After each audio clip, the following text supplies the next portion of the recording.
If someone had said to you in December that by April, millions of people all over the world would be infected with a mysterious new virus that has no vaccine, you'd think they were talking about a Hollywood script. It's happened so fast, it almost doesn't seem real. Breaking developments in the coronavirus pandemic.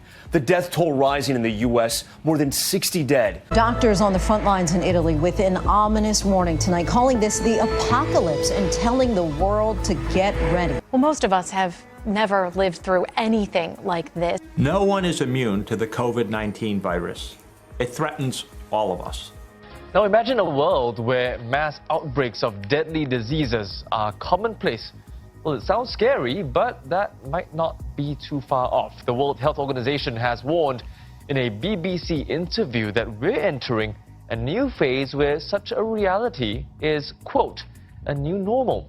There's two ways out. One is if we get miracle therapeutics that are greater than 95% cure rate. We can't count on that. And the other is a vaccine that's highly effective that we get out to the world population. You know, some of those vaccines... The flu season is upon us. Which type will we worry about this year? And what kind of shots will we be told to take? Remember the swine flu scare of 1976? That was the year the U.S. government told us all that swine flu could turn out to be a killer that could spread across the nation. And Washington decided that every man, woman, and child in the nation should get a shot to prevent a nationwide outbreak, a pandemic.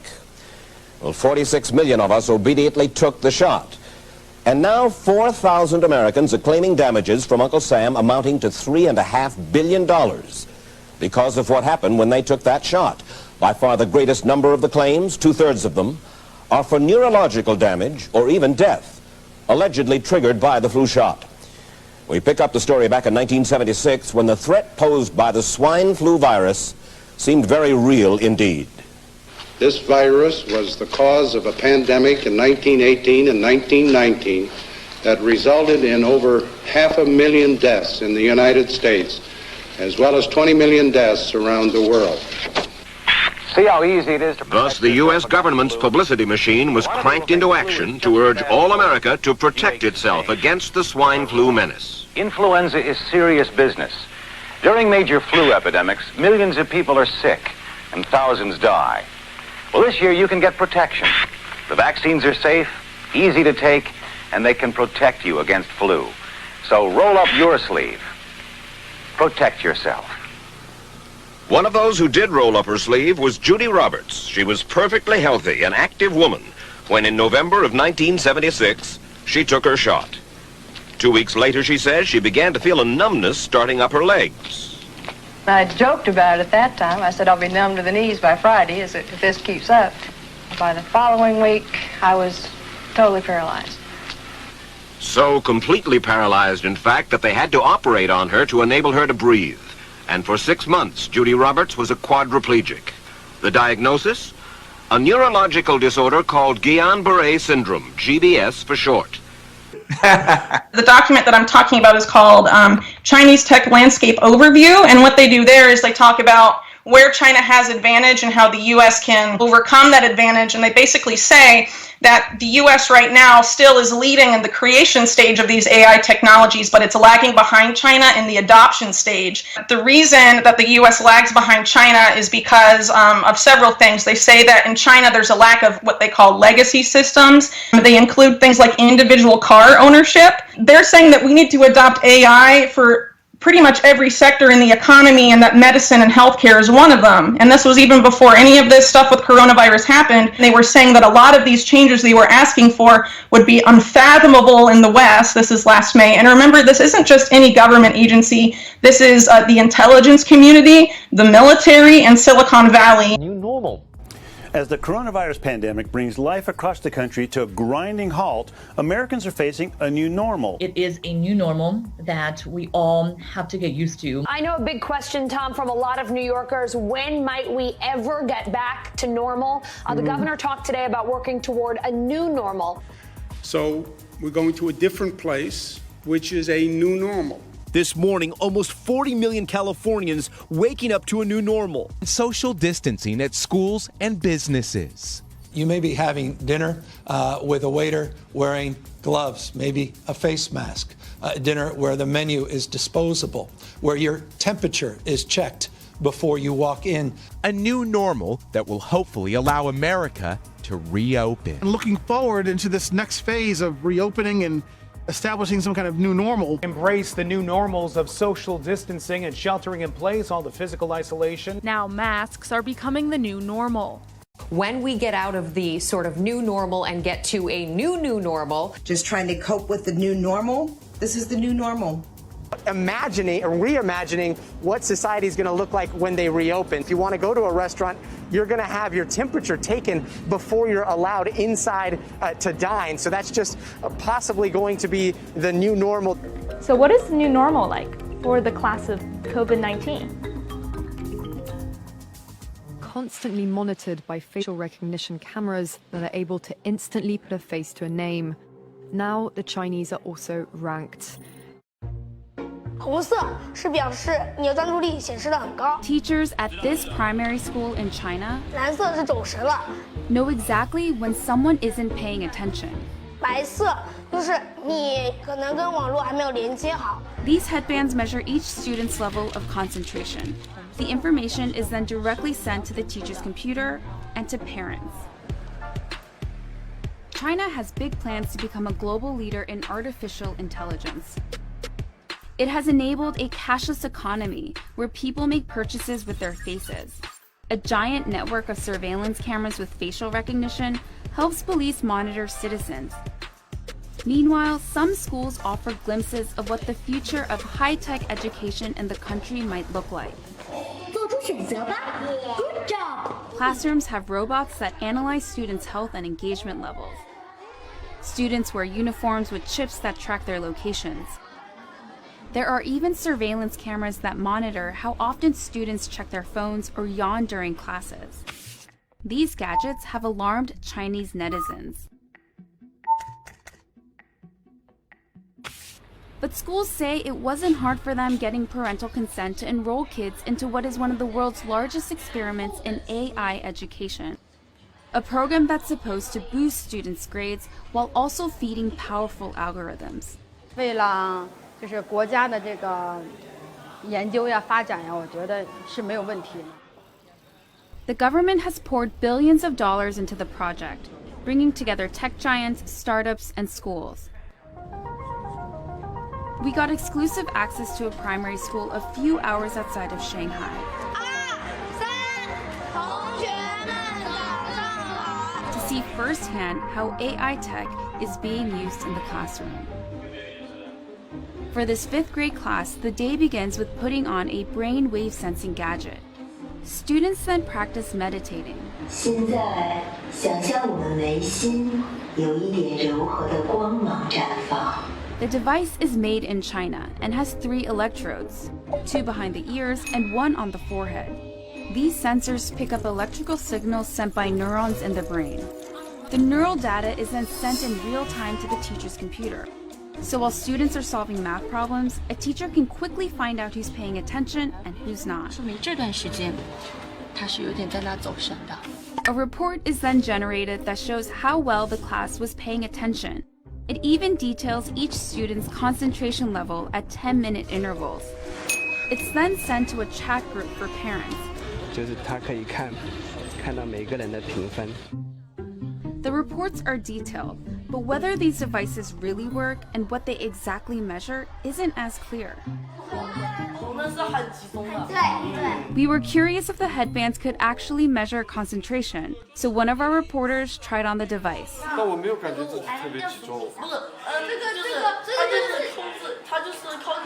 This is a new technology with still fairly little research behind it. Theodore Zanto is a neuroscientist at the University of California, San Francisco.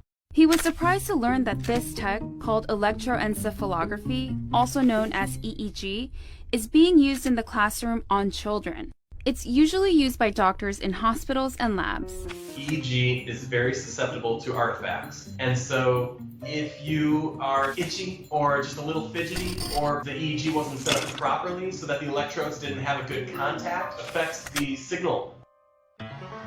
Despite the chances for false readings, teachers told us the headbands have forced students to become more disciplined. 上课回答我的问题，就是他们的声音会比平常更响亮。Teachers say the students now pay better attention during class, and that has made them study harder and achieve higher scores. 上课认真听讲，作业做的基本上是全对的。But not all students are as enthusiastic. 就是自己感觉是脑筋空，我感觉这里有个印，紧的。This fifth grader, whom we caught dozing off in class, told us his parents punish him for low attention scores. And that kind of data adds a new kind of pressure for students. 想啊，如果在一次考试全班人都考了95分以上，就你考了一个85，你会不会感觉你有一种Companies we interviewed said the data can go to government-funded research projects. We spoke to parents who were unclear about where the data ended up, and they didn't seem to care too much. Santos says there's likely no privacy protection at all. In a classroom, if you're trying to make an assessment of an individual student, you really can't anonymize it. Experts and citizens alike are sounding alarms about various aspects of the country's huge push into artificial intelligence. These classrooms are laboratories for future generations. And while these new tools may potentially help some 200 million students raise their grades, just how this all works out won't be apparent until they become adult citizens.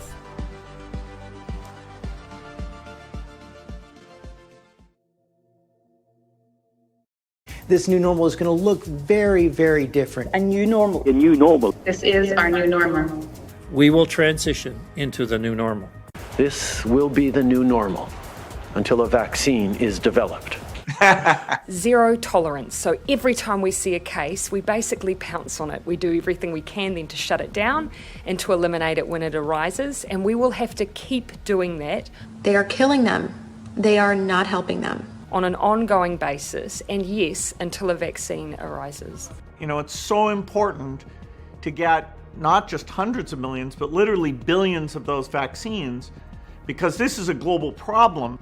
We can anticipate that we will continue like this for some time until an effective vaccine is widely available. The vaccine is the thing that will change things. I think even after we're through this first wave, we will need to remain vigilant and we will need to bring in different measures. Normality, as it was before, will not come back.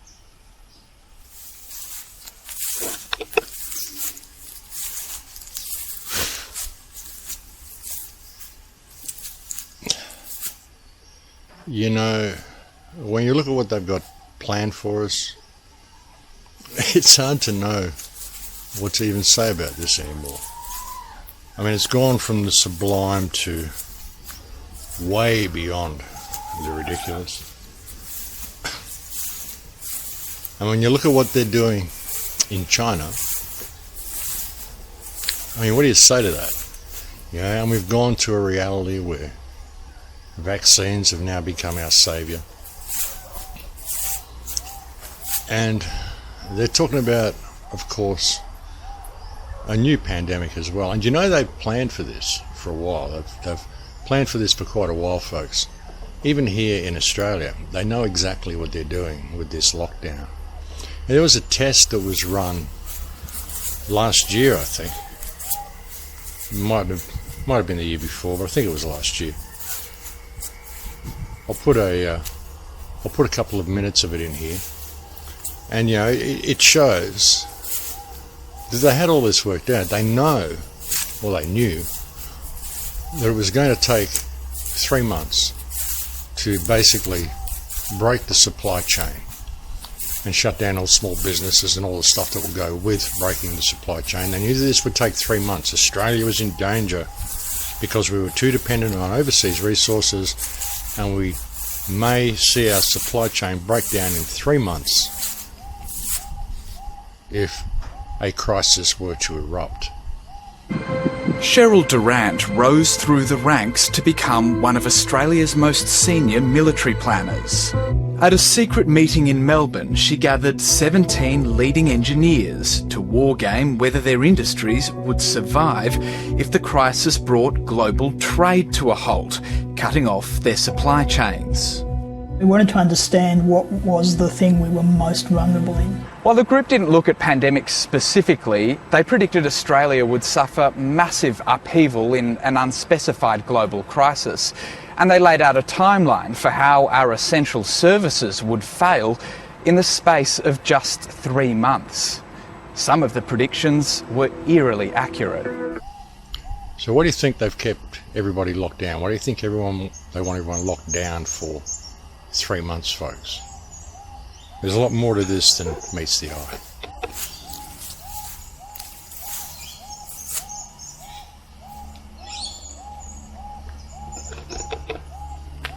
Interesting stuff, folks. And you know, a lot of it is about vaccines, controlling people. And like I said, they're going to do that with Pandemic 2.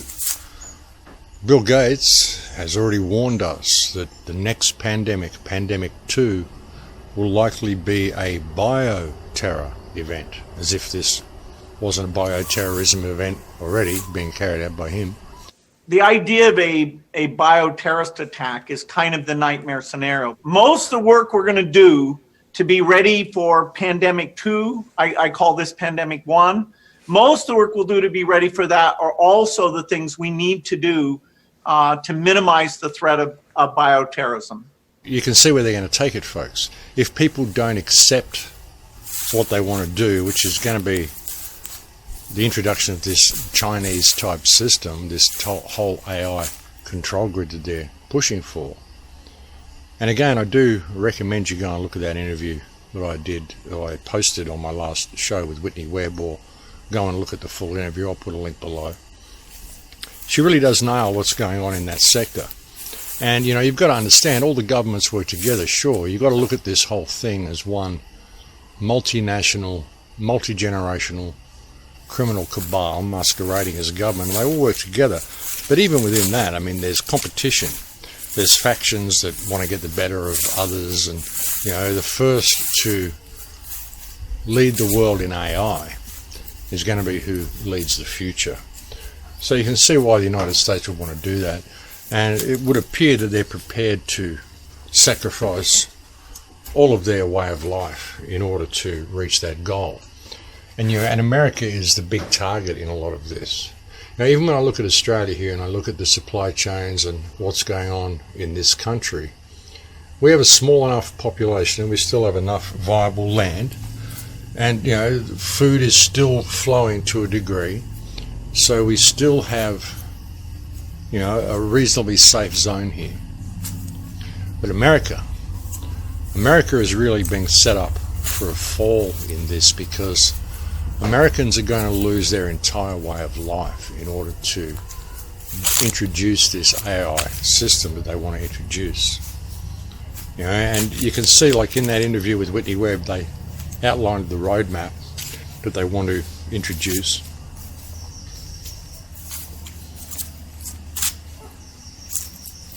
And they're just going to do it, you know, by whatever means they can to do it. That's the plan. The question is, what do we do about it? You know, spreading information is the good part, but they're really shutting all that down. They just don't want information getting out there. They removed Dr. Erickson's video from YouTube, where he was basically explaining how your immune system works and how detrimental all these lockdown rules are to your immune system. They're also removing alternate magazines from the shelves as well. There's a magazine called What the Doctors Don't Tell You. I think that's what it's called. And they removed that from Coles and Woolworths here in Australia. Someone went to buy a magazine and they found it, no, this has been recalled. And they had one in their hands. They found one in the store and they said, well, I'll just buy this one. And they said, no, we can't sell it to you because it's been recalled.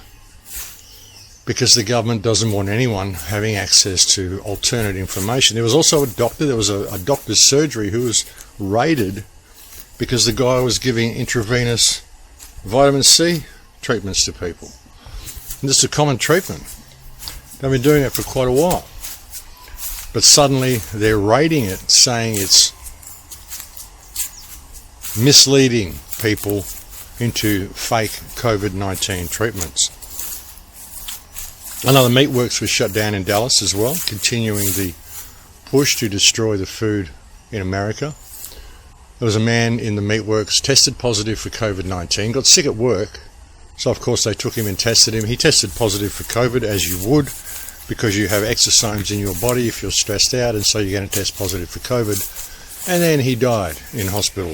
Of course he did, because they took him to hospital and they would have given him COVID treatment, which means they would have isolated him, they would have taken him away from his family, they would have put him in a room by himself and stuck him on a ventilator machine, which would have killed him, because this is what they're doing.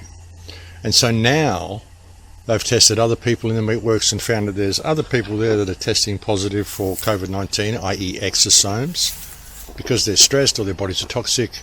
And so they've shut down another meatworks in Dallas. Dominguez started feeling sick around April 16th with a fever and body aches. Dominguez's family says he tested positive for COVID-19 and died April 25th. Community activist Carlos Quintanilla says workers told him 52 employees have tested positive and 2 employees have died. The company has also paused operations, saying in a statement, "We have taken this action as a way to help protect the health and safety of our team members and expect to conclude our review during the week of April 27th. During this pause in production, all employees will continue to be paid. We also expect no disruption in supplying products to our customers at this time based on current inventory. No disruption in supplying products to our customers at this time based on current inventory." Continuing the attack against the flow of food. And again, folks, they're just doing this to push this vaccine on people. And, we know what's going on with the vaccines. Interestingly, I don't know if anyone saw it, I suppose a lot of people did. The Premier of Queensland here, the state that I'm in, the Premier of Queensland, whatever its name is, this parasite, this criminal, I can't pronounce its name. That's the thing, these staunch Australian people, how come we can't pronounce any of their names? It's something like, I don't know, Pussy Slug or something. But she went on television to promote the new flu shot. And there she was, getting a fake flu shot. Queenslanders like Premier to get the jab. Oh, that's amazing. Risk.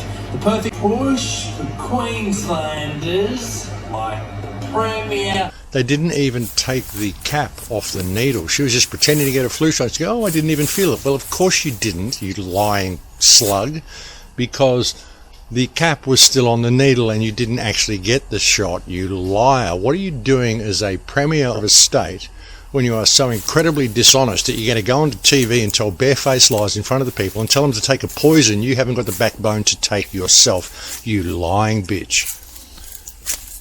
Oh, these people, folks. They do get your goat. They really do. They get my goat anyway. But yeah, folks, it's a pretty dystopian sort of a future that we're being led into. If you look at that video from China that I showed you before, this is pretty drastic stuff, folks. Pretty drastic stuff. And a lot of people, it hasn't really affected me that much, the lockdown, really. I haven't abided by any of it. I just go and do what I normally do. Go to the parks, go for walks in the forest, go shopping, do what I want to do. The only problem I've had is when I went to buy a new denim shirt and I couldn't because the Levi's shop was closed. I found that to be a little bit of annoyance.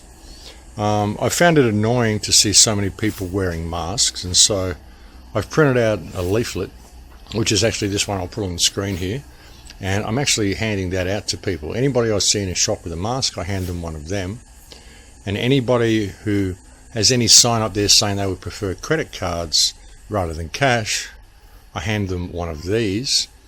And I have these printed up, and that's what I've been taking around with me to show people and just doing what I can. If we get led into this whole cashless system that they want to create, it's all over, folks. And we've got these patrols on the borders stopping us do what we want to do. They're talking about perhaps you know, laxing the social distancing. Which, yeah, social distancing, it shouldn't even be called social distancing. It's not social distancing, we still talk to each other. It's physical distancing. It's like personal apartheid, personal segregation. We're all being learned that the only safe place to be is by yourself. You shouldn't be around anybody else. And everybody's locked in homes and locked away and under isolation, destroying their immune systems. You know, it's such a setup, folks. They're setting people up to get sick by keeping them away from each other. And it's such a scam. You know, yeah, a lot of people say, you know, how do I maintain?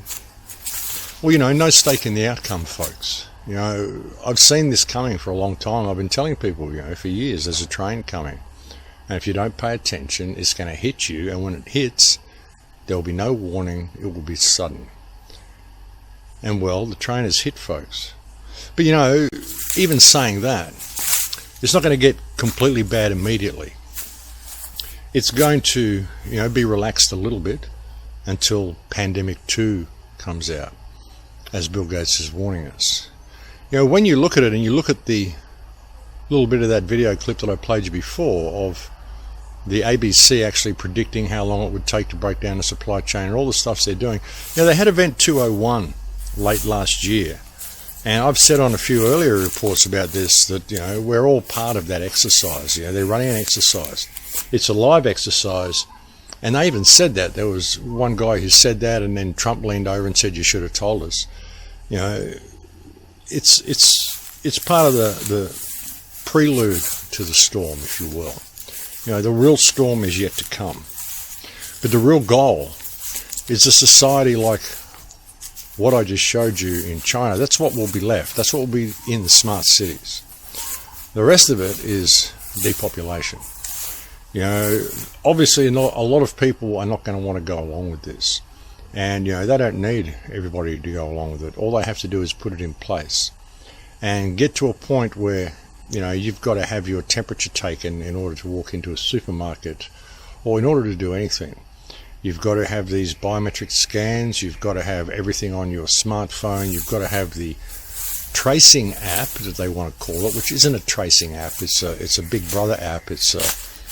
I'd call it a Nazi app, but I don't want to really demean the Nazis with what these people are doing, because it's far worse than any concept anybody had of the Nazis. And I don't buy into the official story of World War II anyway.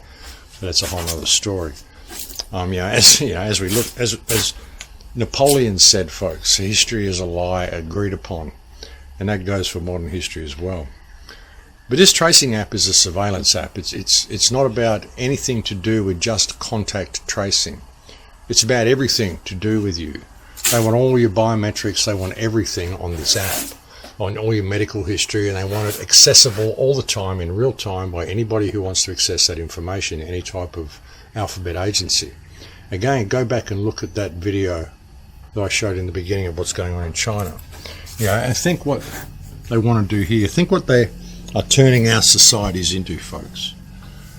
You know, we're really on the cusp of a whole different world. And this tracing app, folks, they're saying they won't make it mandatory, but you may find it difficult to get into shops and stores or buy anything if you don't have it on your phone. Isn't that wonderful? And like I said, it's hard to even know what to say about all this, folks. It's hard to even know what to say.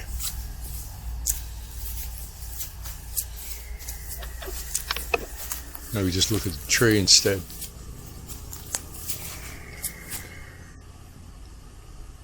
It's a beautiful place. It's a beautiful tree.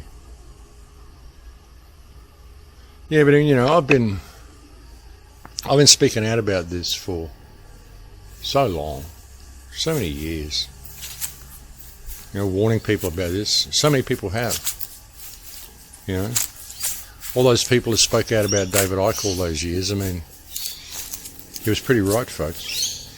He's pretty right. He's been vindicated in all the stuff that he said the governments were going to do. That's for sure.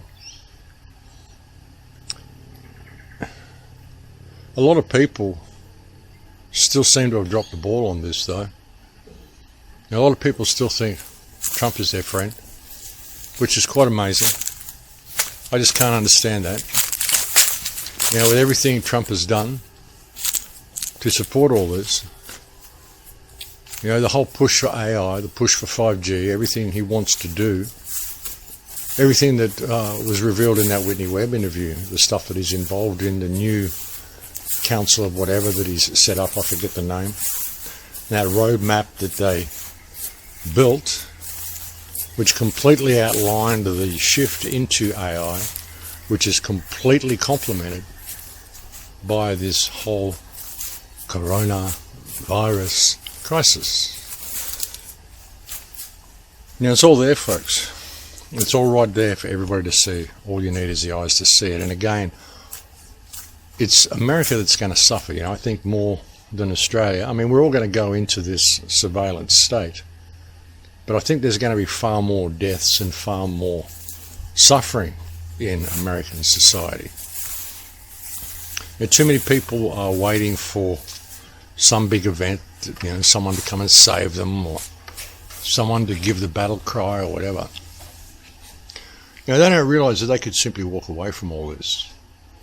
You know, a lot actually rests on the backs of the American people, because they're the only people that are sort of still armed. They're the only people that has the potential to actually reclaim their government, reclaim their country. I mean, we're attempting to do it here with some of the tribal stuff we're doing, and that's a whole different approach.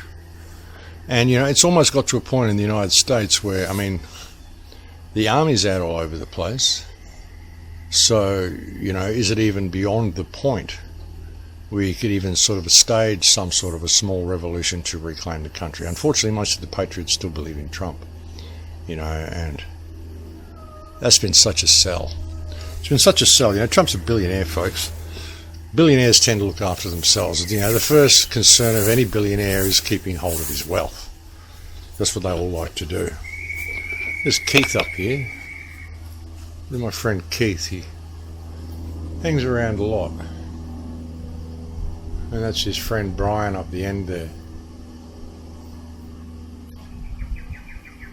Keith's still got his bad leg.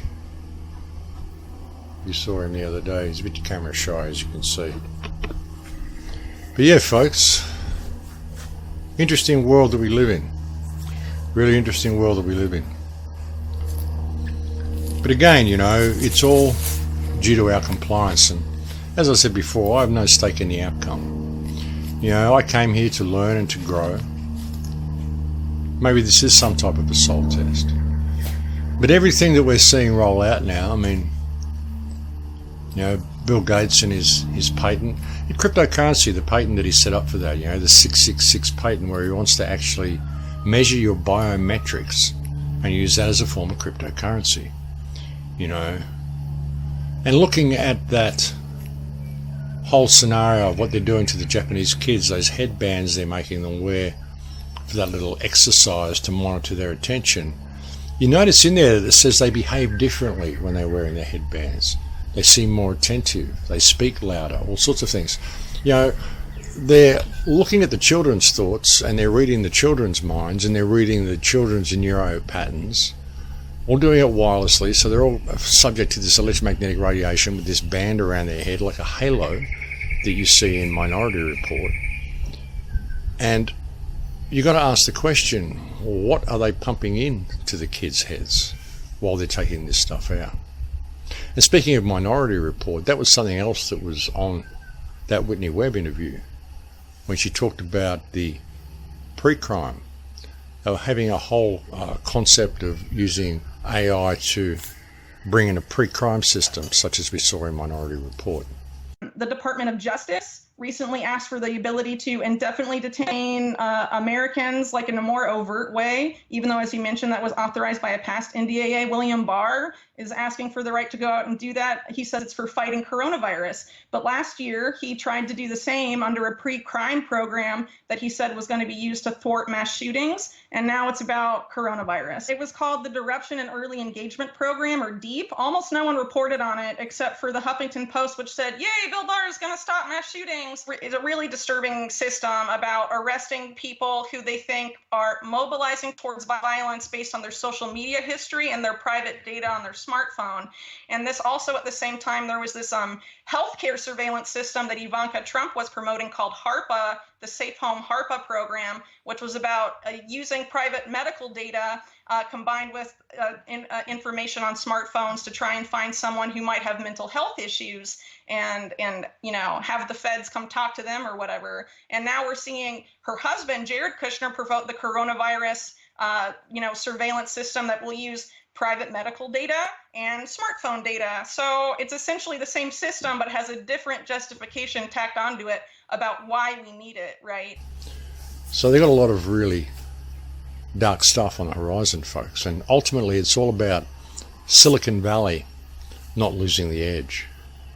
So, you look at Bill Gates' 666 patent, the whole concept of your biometrics is a currency, the cryptocurrency they want to move us into. And there's nothing wrong with cryptocurrency unless it's being run by the wrong people and it's centralized, which is what that would be. So, you can see where they're leading us, folks. And, if we get led into this type of a future, we're not going to have any humanity left. That'll be the end of it. Because the kids growing up into any type of future that is constructed in that way are going to have absolutely no reference point for what freedom looked like. These experiments they're running on the kids, you imagine where this is going to be 100 years from now. And imagine where it's going to be when people like us, people like you and me, have all died out. And there's no one to talk about this. There's no one to bring any message to people. By then they would have had another book burning. And the introduction of the internet is virtually a book burning in itself, because all the information that we're putting out there, all the information that I've shared with you, everything that I've said, everything that you've got from me, it's all digital. None of it exists in the real world. You can't go out and pick up a book. You can't go up and pick up a movie or anything like that, go and buy a DVD, anything like that. Even a video. It just doesn't exist. It's all digital. So when you look at the internet, it's kind of a book burning on a massive scale. It's a burning of all knowledge. And while that's happening, you've also got AI collecting all of the knowledge, all of our thoughts, all of our creations, all of the things that we do. We don't do it out here anymore. Sometimes we do. We may put it in a garden. We may put in a passion fruit vine. We may have a little bit of fruit on the trees. But ultimately, most of the stuff we create now, unless we're an artist creating paintings, perhaps an author selling books, but even the books, there'll be a burning.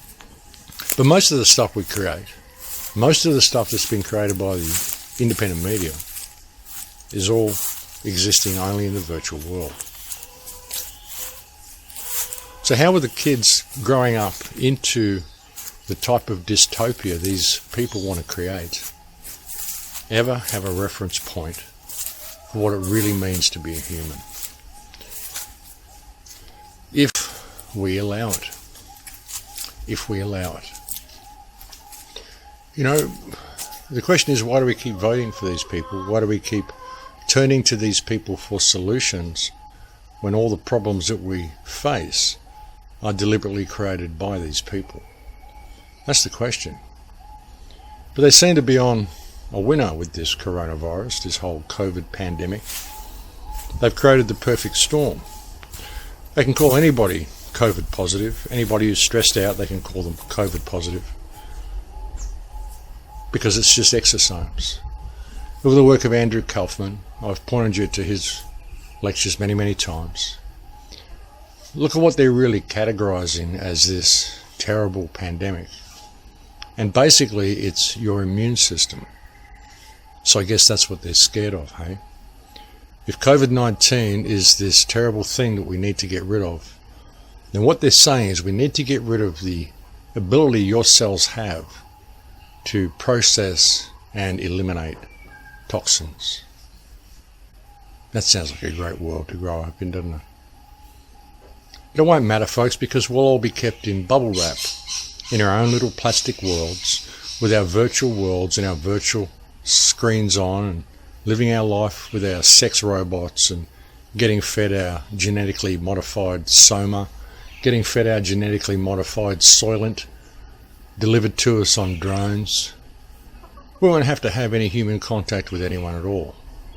We can just be there, get monitored. If we're thinking outside the box, they'll know by the little halos that we're wearing, so they can take us away and put us into a reorientation camp, and everything's just going to be wonderful. If we allow it.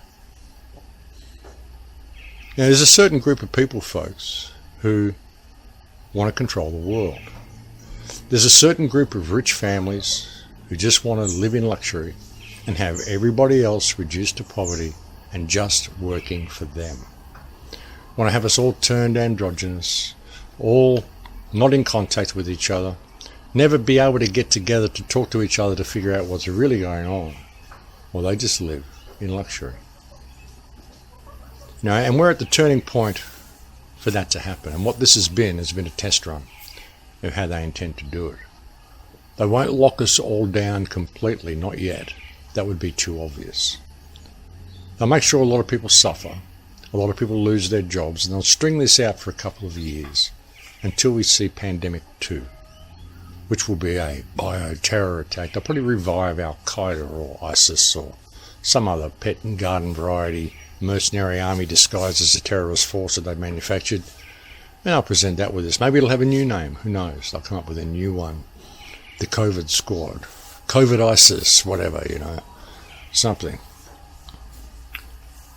But we, you know, at this point, we just have to get through it ourselves, I think, folks. I mean, sure, we can wake up as many people as we can to what's going on, but we need to get our own networks together and get our own security together and look after ourselves. I mean, personally, I'm not going to back down in any of this. Doesn't matter what they throw at me. No, I'm just not going to do it. You know, I'm going to continue to live my life the way I do. If they kill me for doing so, well, they kill me for doing so. No stake in the outcome. You know, I didn't come here to live on my knees. I didn't come here to do what I was told. I don't believe that anybody has any right of ownership over anybody else, and I certainly don't believe the bullshit that they're selling with this pandemic. So, you know, I'll just take things as they come.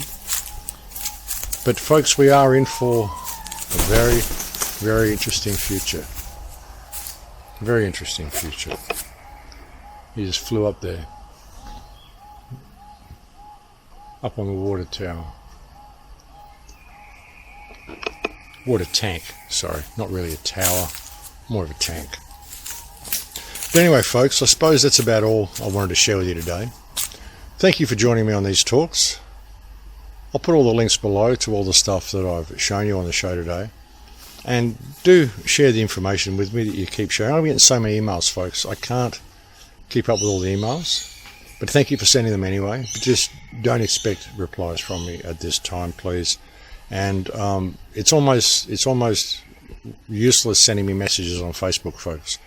I have such low bandwidth here, and Facebook loads very slowly for me. I only really go there to post, and you know, it's just difficult to spend time opening pages that take 30 seconds or a minute to open each time I click a message. It's not an instantaneous thing for me. With emails, I can open them a little bit quicker. So, you know, I've been going through them and trying to get on top of all the emails. If you have emailed me and I've missed it, it might have gone into my junk folder. A lot of them do. And I've got to try to retrieve them all the time. I just kind of look for Crow House and retrieve all those emails. But thank you for all the information that you're sharing with me. It's been a daily thing. I mean, there's so much to cover on these reports. That's why I've been doing them every day. You know, like I said, just as I was going to take time off the radio show, you know, I stopped doing Surviving the Matrix, my regular weekly shows, because that was getting too much. And here I am now doing them virtually daily. So it's funny how the world changes so quickly. And you know, who would have thought that it was going to happen the way it did? I didn't see it coming, not like this. I didn't expect a pandemic and all the stuff that would go with it. I mean, in a way, I mean, sure, we thought they would stage a pandemic, but wow, you know, the measures that they've gone to and what they've been able to get away with by staging this, something that that's completely a hoax. It's incredible. You know, problem, reaction, solution, or sometimes no problem, reaction solution. Crazy, folks. The media could sell ice to an Eskimo. They really could. They could convince anybody of anything, and they certainly have. But anyway, folks, I'll leave it there for now. Thank you for joining me on this report. I'll bring you another one tomorrow or the next day, soon. I'm sure it'll be soon because there's so much going on. Please take very good care until then, and stay safe. I mean, everybody, please stay safe. And again, thank you for all the emails, and thank you to my Patreon supporters. You guys are a legend, and I can't thank you enough. You know, you're the only ones that help me get all this research out and help me, you know, give me the time to compile these videos, because it's all a one-man job, folks. That's why some of them are a little bit shaky sometimes, and, you know, the bad editing and whatever, because it's difficult. You know, if I was going to spend the time on them that I did with the radio shows, I have to sit there and spend 3 or 4 days on each video. So I'm trying to get them out as quickly as I can and get the relevant information to you. So thank you for putting up with that. But anyway, folks, I'll look forward to speaking to you again soon. Please take very good care until then. In luck, Cash.